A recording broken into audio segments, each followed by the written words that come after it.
All right, we're here for number 2 in my Carrie's cancer healing journey. Videos. I explained in my first video that I want to share what I've been doing because it's working, and I really want to give other people hope. And this is, I want to be clear, I'm not a doctor. I don't think anybody thinks I am, but the disclaimer is here. This is my experience, and I want to share because daily people reach out to me saying they have a friend or a loved one that has cancer, and can they reach out to me? And I always say yes, and nobody ever does. I think it's pretty daunting to talk to a stranger when you have just been diagnosed with a cancer. So I'm going to be going through the different things that I do. And so my first, Radical Remission by Kelly Turner, Dr. Kelly Turner. I want to say that this book is really what put me on my journey. One of my clients reached out to me and sent me this book actually when I was first diagnosed.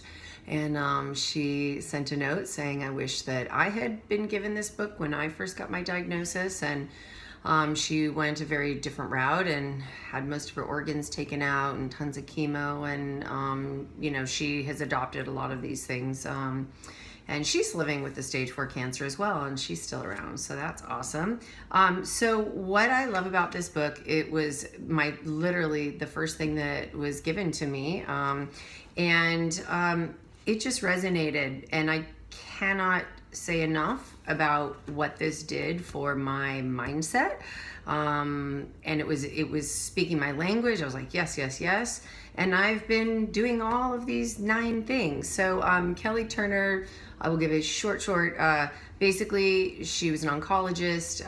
A patient was at the end of the options with Western medicine and was like, hey, what can I do? And Dr. Turner's like, I don't know. And she went on this journey to look into people who had these radical remissions. And the result is this book, and she explains a lot more about it.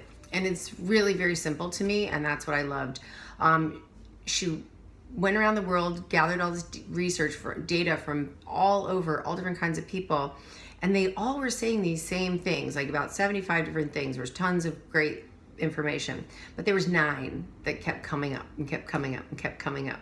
So she goes into full detail, and really quickly they start with radically changing your diet, taking control of your health, following your intuition, using herbs and supplements, releasing suppressed emotions, increasing positive emotions, embracing social support, deepening your spiritual connection, and having a strong reason for living.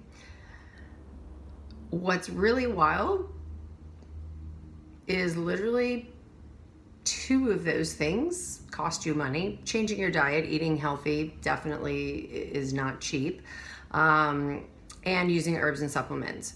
The other 7 things are all about your mind.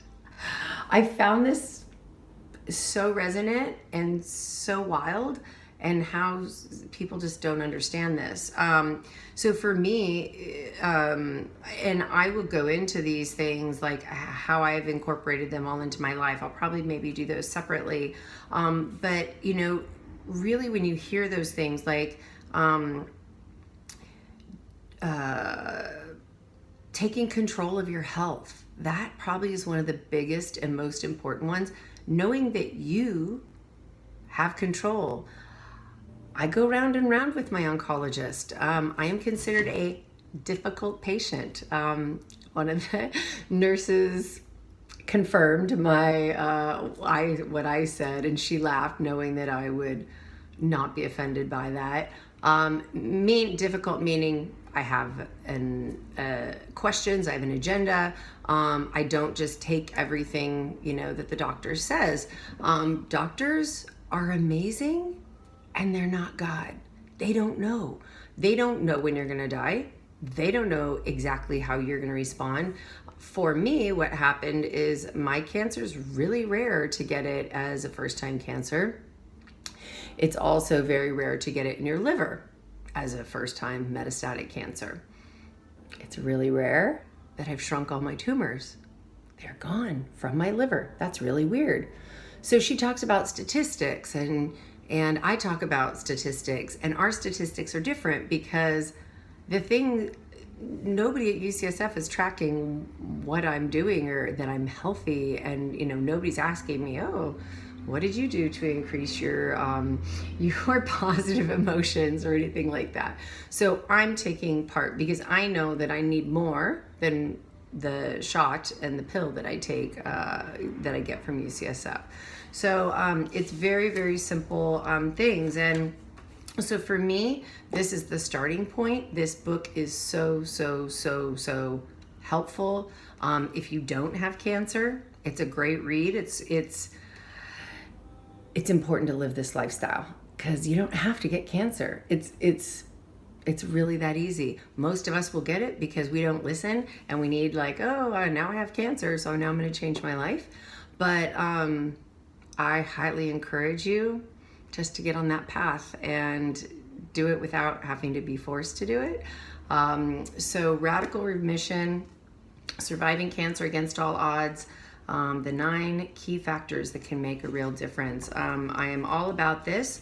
I will definitely go into each one of these things because they really do all resonate with me. So thank you for tuning in, and more to come, and I wish you well.